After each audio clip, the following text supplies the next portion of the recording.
28-fevral birinchi smenada tushgan savollarni ishlashda davom etamiz.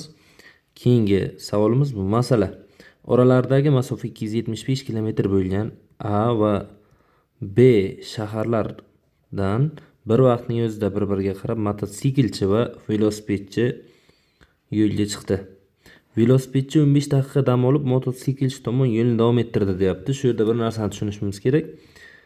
Mototsiklchi velosipedchi to'xtab turgan paytda taxminan shu yerlarga kelib olgan va qancha masofa bosgan, buni S1 shtrix masofa deb olsak, uni tezligi 50 km taqsim soat edi. Shuni tezligini ko'paytiramiz. 15 daqiqaga 15 daqiqani soatga aylantirsak 60 ga bo'lamiz. Ya'ni 1 taqsim 4, 50 ni 4 ga bo'lsak 12,5 kilometr. Demak, ana bu yer 12,5 kilometr bo'lsa, qolgani esa 275 dan ayirsak 12,5 ni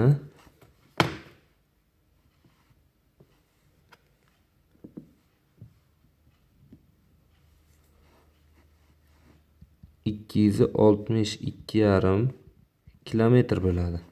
Demak, bu yoqqa 262,5 kilometr masofa qoldi ikkalasi bosib o'tish uchun.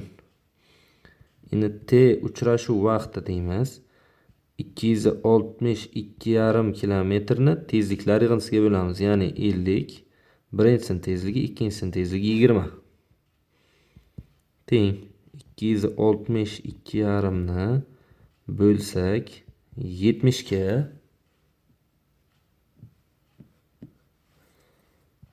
3,75 soat bo'ladi. Demak, 3,75 soatdan keyin ular uchrashadi.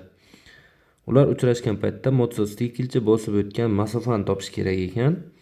Demak, mototsiklchi S mototsikl deymiz.